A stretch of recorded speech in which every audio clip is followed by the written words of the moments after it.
And so let's start with the content. And tonight I'm going to talk about the importance of being organized during the validation process.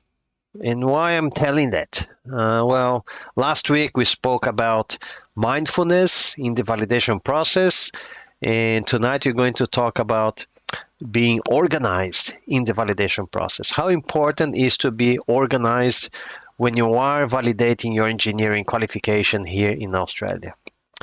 So, starting with the content, I'll start with a question that we should be asking ourselves. Is it really difficult to get organized? For some people, getting organized comes as second nature to some of us.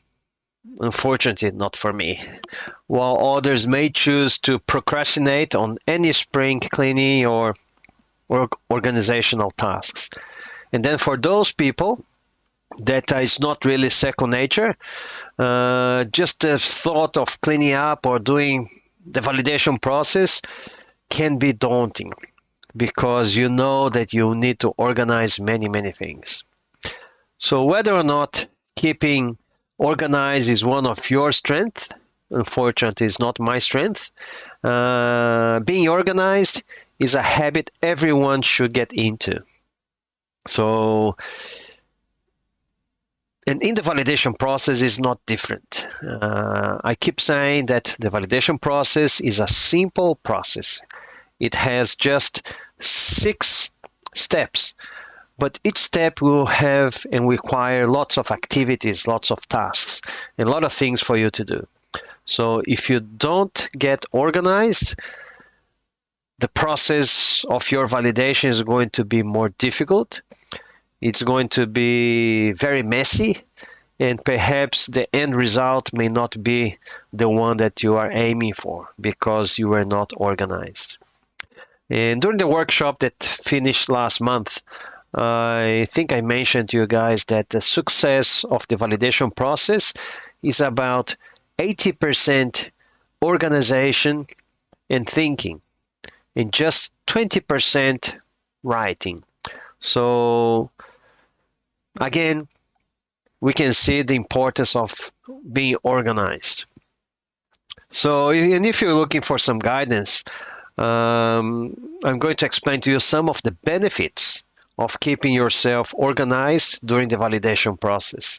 And obviously those benefits I'm sharing because are some benefits that I can see from myself and I can see from my students when they are organized, and the end result is their approval with Engineers Australia.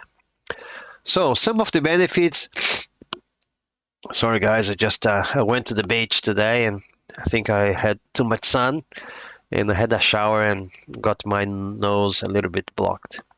So some benefits of keeping organized during the validation process. First of all, you can increase your productivity. By keeping organized, you will save time looking for things and will have more time to work on important tasks. What are the things that you'll be looking for when you are doing your validation? You will have to organize your documentation, your reference letters, the contacts of the company that you worked for, the contacts of the university, the documents from your experiences to write your career episodes. So there's a lot of documents and a lot of contacts and a lot of information that you need to organize. As organization then can improve the flow of communication between you and whoever is going to be your contact, the company's person or the university professor. You can also make the whole process more productive. After all, if you have a better communication, it will lead to a better result as well. Another benefit of being organized during the validation process is that you can reduce your stress level. And how come being organized in the validation process can reduce your stress level? If you are organized, if you know what you're going to do, if you know who you are going to contact, for example, you have the contact details of your former manager in your company or the professor at university, and you have already established a contact asking them the reference letter or information about your assignment, you will be less stressed out. Because for some people, especially those ones that don't have a lot of experience, they rely on 3 experiences, and sometimes they just have those 3 experiences.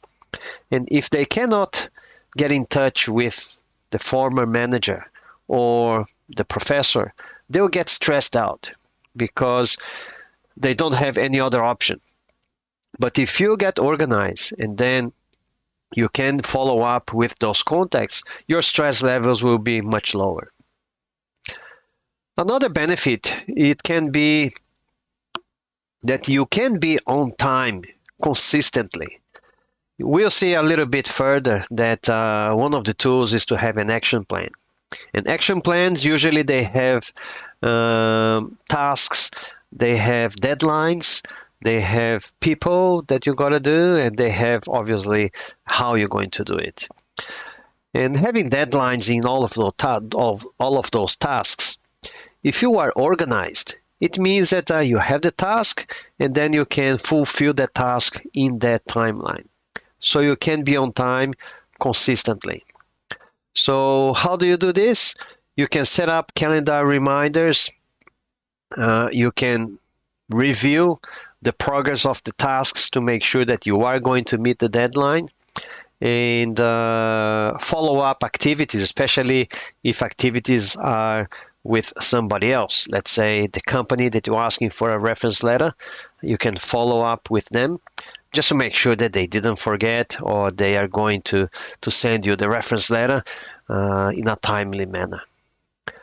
Another benefit that you can have of being organized in the validation process is to make sure that you then, if you can be on time, then you will meet deadlines. Especially for those people that they have a very tight deadline or a definite deadline. For example, I've got students of my mentoring program that they had a very tight deadline because their visa or their visas were expiring in such date, and they had to do the validation process or at least apply for the validation process by a certain date. So that date of the visa expiration, obviously it's not flexible. If the visa expires in 60 days, that is your deadline.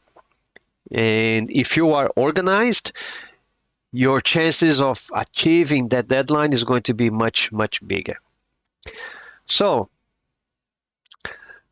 we certainly can agree that we all can have great benefits in being organized. So I'm going to share with you a tool that I usually use when I have to do things to get myself organized. As I mentioned before, being organized is not my second nature. Well, my wife tells me that every day, that I'm not organized, I do a lot of mess, etc. But when I have a task, I need help. And the help that I use is a tool. For those people that being organized is second nature, they probably don't need any tool, they don't need any help because they are already organized by nature. But in my case, I don't know if it's your case. Is it your case? Are you guys organized or not organized? So if you listen to this, put in the comments, please. If you put yes, it's because you are organized. If you say no, it's because you're probably like me, not organized, or you need some help to be organized. So I will participate and I'll put my opinion. So mine is no. In Facebook, no. So unfortunately, I'm not very organized as a nature, and I need some help. So there are some answers there. It's Kelly. Kama saying no, not organized. Yeah, me too. Let's see if there are any other comments there. Anybody else not being so organized?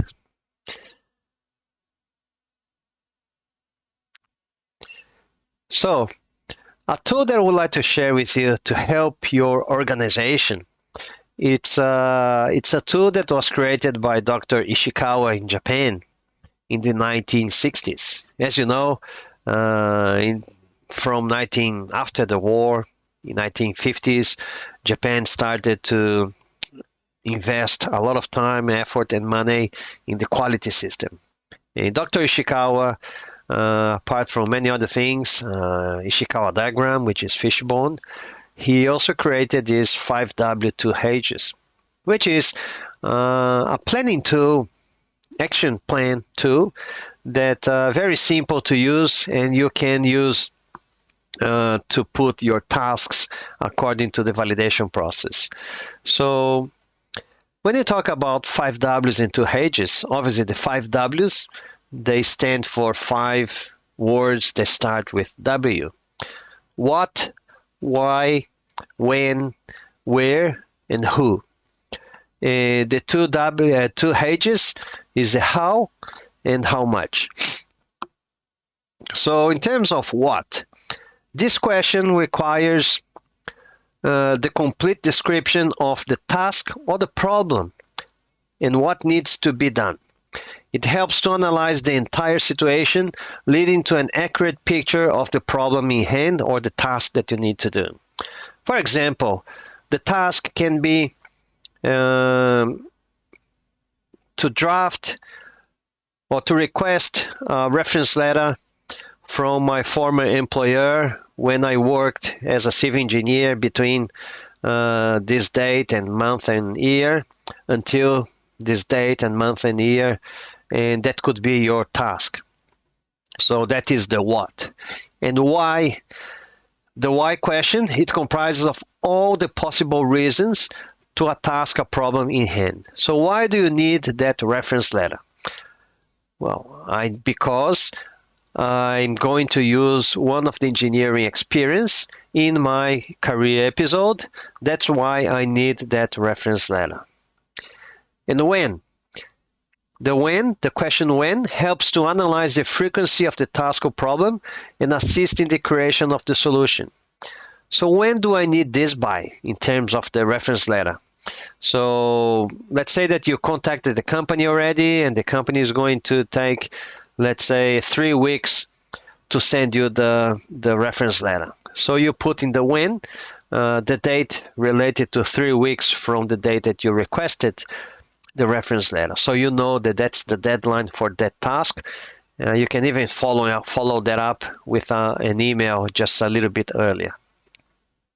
Where it focuses on the geographic distribution of the task or problem, identifying any geographic specific differences. In terms of this task, which is to request the reference letter, where is the name of the company? Let's say that you work for, let's say, Bosch, and the where is going to be the human resources of the Bosch company, etc. And then who? It identifies the causes related to the task or problem, and it can be either people or a process related. In this case, if you're going to request the reference letter, maybe you spoke with your manager or former manager. So then you can put the name of your former manager, or you can even put the name of the person from the human resources department. And then we go to the 2Hs. How? The question how helps to investigate the scenarios and difficulty levels and drives the validation of procedures we can use for tasks or problem solving to resolve the problem in hand. So how are you going to request that reference letter? And then you just need to explain how. Well, I'm going to call my former manager, or I'm going to send him or her an email explaining why I need the reference letter. And also I'm going to ask if they want me to draft a reference letter for the information that needs to be in the reference letter, etc. And then they're going to send me the reference letter via email or something like that. So you just need to explain a little bit how you're going to do that task. And then the last letter, which is the H still, how much, drives the answer to how much budget, how many man hours it shall take to solve the task or problem. So sometimes the how much is not just about money, but is also about how many hours. So in this case, you will need probably some hours for you to have to think about the reference letter on the draft, or an hour, and the company will need some time as well. And I don't believe they're going to charge you some money to write the reference letter, but perhaps you just kind of consider some in terms of time, just to see the effort that they're going to put in there. And a good hint for you is to follow the migration skills assessment booklet. You know, when you go to Engineers Australia website and then you download the MSA booklet, and then you prepared your action plan at the same time that you are reading the booklet. So when you read the booklet, you will see that you need many tasks. And perhaps you start with that. You write all the tasks that you need, and you start completing your spreadsheet. You can put the 5 W's and 2 H's in a spreadsheet. And while you're reading the booklet, you put your tasks, you put the why, the time frame, the when, the who, and where, and the how and how much. And once you finish reading the migration skills assessment booklet, you will have then a very comprehensive action plan for your validation process. So you can then refine that, maybe put on the wall as a project, and you can then follow up and monitor the progress of each task. So, and this, obviously, this tool, 5W2H's, they're very popular. It's been for a long time, since 1960s. In the modern time, in the past already, some of the philosophers, they were already using the 5W1H. But you know, since 1960s, it's been around, and as engineers, we probably heard about this tool already, and we even used this tool before. So I certainly encourage you guys to, whatever method or methodology you use to organize your thinking, it's really important that you follow organization. You organize your thoughts, you organize your documents, and just doing that, you will see that you have lots of benefits in terms of achieving your objective to validate your qualification. All right. I'm just going to see if is there any question there.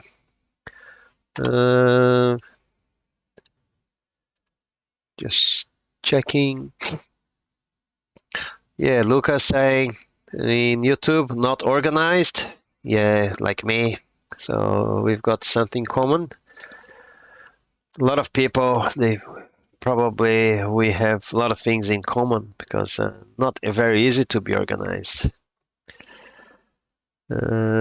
Checking Facebook. Yeah, Danielle in Facebook is saying, yes, he is organized. Well done, Daniel. So it's one less thing that you need to worry about, because if you are organized, perhaps it's already your second nature. You may not need some tools or help. So very good. And Instagram. And if you have any question, I encourage you to write in the comments, and I will answer them. But other than that, I hope that the content was useful for your validation journey to be successful in your validation process. And please understand that to be successful in the validation process is not just about knowing what to write and how to write, but also there's much more to it. As I said last week, mindfulness is an important thing. Tonight we spoke about being organized. Next week I'm going to talk about another behavior. I've got few ones listed. I'm going to choose the third and last behavior or things that we need to do apart from knowing what to write and how to write, etc., to help you in your validation process. I thought that was going to be really important for me to share this with you because sometimes people they don't know why they are procrastinating, they don't know why they are not being able to write their reports, they don't know why they are not able to advance in their validation process. And I hope that with this extra sessions, which is not really about the validation process itself, but it's about behavior, it's about characteristics. You can then think about, yes, I think I'm not advancing because I'm not practicing mindfulness. I'm not present when I'm doing my validation process. Or maybe I'm not advancing because I am not being organized. Everything is a mess. I cannot organize my thinking. I cannot organize my information. And that's why I'm giving up every time that I start to do the validation process. Okay. All right. So I'd like to thank you guys very much. If there's no other comments or questions, I would like to remind you again that in the comments, if you want to participate in the next free workshop, please register in the workshop. And Lucas saying in YouTube, I need to define deadlines. Any tips on how to do that? Yeah, Lucas, interesting. Depends on the deadline. The deadline, it will depend on, obviously, your own deadline. Some people, they put, I want to finish the validation process in, let's say, 3 months. I was talking to somebody this week, and she was saying that her husband is planning to apply in August. And then she wants to validate her qualification to help with points. So the deadline is around August. So let's say that if you put end of August, you need to work then from August backwards. August, is it when you want to submit your application, or August is when you want to have your final outcome? There's a big difference, because in between your submission to the final result, it can take 30 days if you apply fast track, but also it can take 3 to 4 months if you don't pay for fast track. So that's something that you need to consider. But let's pretend that in August you want to submit your application. So that's your deadline. And then from then you need to work backwards. All right, for each of the career episodes, I'm going to take, let's say, 2 weeks. 2 weeks to write one career episode, and a week to write the summary statement.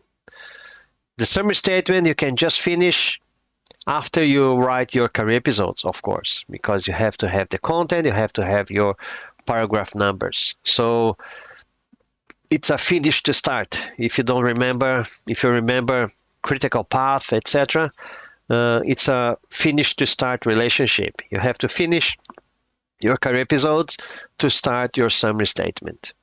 So 1 week and then 2 weeks each career episode, 6 weeks plus another week, so 7 weeks.